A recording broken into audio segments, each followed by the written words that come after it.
Hari Raya Idul Fitri merupakan salah satu perayaan keagamaan terpenting yang diselenggarakan dengan istimewa pada masa Kesultanan Iskandar Muda.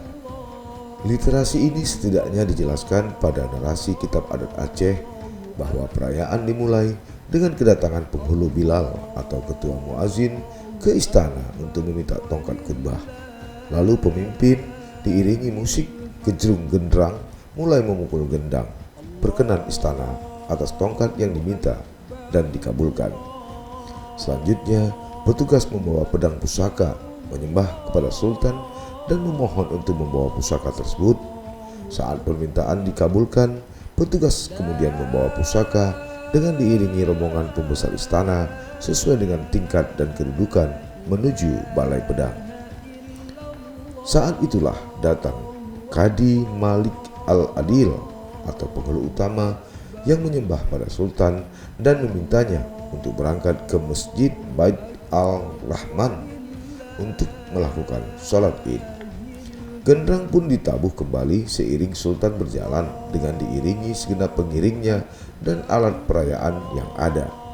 Sultan dan para tumenggung kemudian menggunakan kendaraan gajah, dan dalam rombongan itu ikut serta rombongan para sufi, para syarif atau habib, rombongan para imam, para khatib, para kari, para anham, dan santri-santri yang mengucapkan takbir dan tahmid sambil berjalan kaki.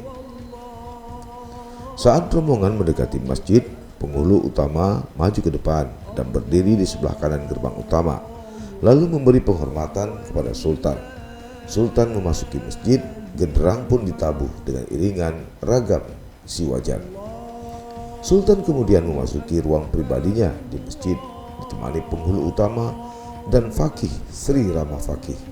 Mereka kemudian memberi salam dengan mengucapkan Assalamualaikum warahmatullah ya daulat Makuta.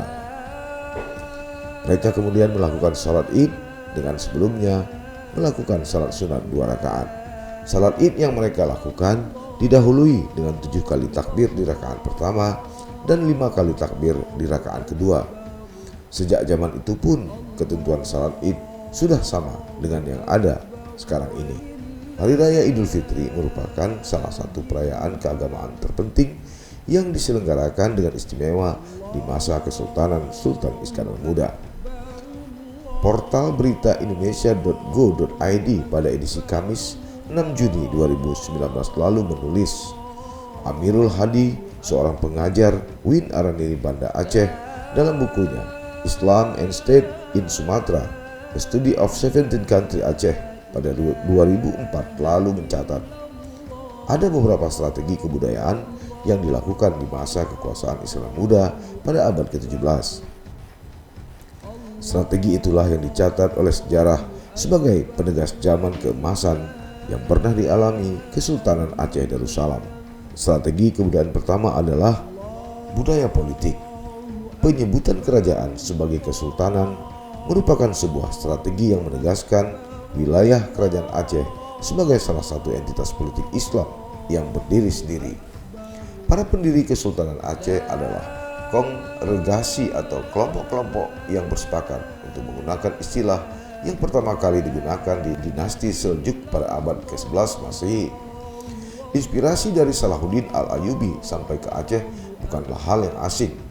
Jika tulisan-tulisan Hamzah Fansuri disepakati sebagai salah satu yang tertua di Khasanah Aceh, maka pengaruh tarekat-tarekat ketentaraan seperti Qadiriyah yang berkembang setelah masa Kesultanan Seljuk benar-benar telah menjadi salah satu kepemimpinan politik yang dominan. Strategi berikutnya adalah budaya belajar atau intelektual. Kesultanan Aceh jelas-jelas mengadopsi apa yang dicapai Kerajaan Pasai saat pemerintahan Sultan Hussein yang bertahta pada tahun 1571 hingga 1579 Masehi. Dia merupakan seorang ulama yang bernama Muhammad Asy'ari, datang dan mengajar di Aceh sampai akhirnya dia wafat. Di masa Sultan Alauddin Riyad Shah yang bertahta pada tahun 1579 hingga 1996, beberapa ulama berdatangan, mulai dari Syekh Abdul Khair bin Syekh Ibnu Hajar, Kemudian disusul dengan Syekh Muhammad Yamani hingga Paman Araniri yang bernama Syekh Muhammad Jalani bin Hasan bin Muhammad.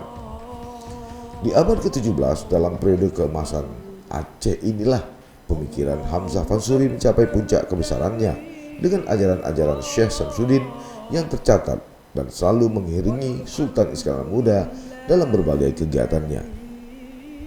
Strategi penting selanjutnya adalah budaya seremonial. Salah satu prestasi Aceh di paruh awal abad 17 adalah kegiatan perayaan penting dengan segala aturan dan perangkatnya. Seremoni atau perayaan yang dilakukan memiliki makna dan kegunaan yang berbeda-beda, tergantung dari momentum yang ada. Peristiwa politik memiliki perayaan tersendiri yang mampu memberikan pesan kebesaran kekuasaan. Sementara itu, peristiwa agama memiliki hal khusus yang bahkan Sultan Iskandar Muda sendiri sebagai seorang raja Melayu yang sangat jarang membuka diri ke publik harus memimpin sendiri perayaan itu. Salat Jumat, puasa Ramadan, perayaan Idul Fitri dan perayaan Idul Adha adalah beberapa contoh yang dilakukan Sultan Iskandar Muda. Pada masa inilah muncul kegiatan perayaan agama yang bermula di istana dan berakhir di istana. Penguasa dan istana berada pada posisi sentral dari kegiatan-kegiatan agama terbesar. Strategi yang paling penting dari semua itu adalah budaya kosmopolit dan toleransi. Kumpulan perundang-undangan dan beberapa riwayat yang dinamakan Kitab Adat Aceh memuat berbagai hal dasar. Misalnya, tumbuhnya budaya kosmopolit dan toleransi pada zaman keemasan Aceh saat itu. Isi kumpulan mulai dari yang paling pokok menyangkut kekuasaan sultan hingga organisasi istana. Sebuah kronik tentang riwayat para penguasa Aceh dari awal dan catatan-catatan tentang berbagai upacara serta perayaan juga termasuk dalam kumpulan ini. Dan yang paling berguna untuk memajukan kebudayaan kosmopolit adalah adanya aturan tentang tata cara berhubungan dengan bangsa asing hingga pengaturan pajak dan cukai yang menjadi salah satu pendapatan terbesar di zaman Kesultanan Aceh saat itu.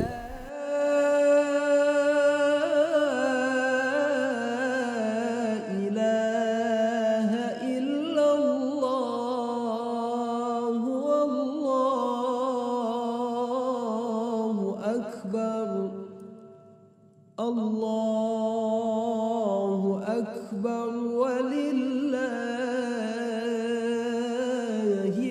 hamd.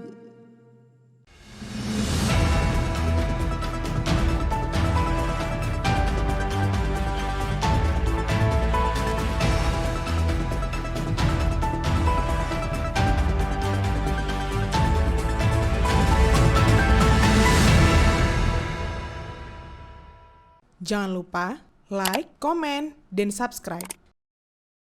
Serta aktifkan lonceng notifikasi.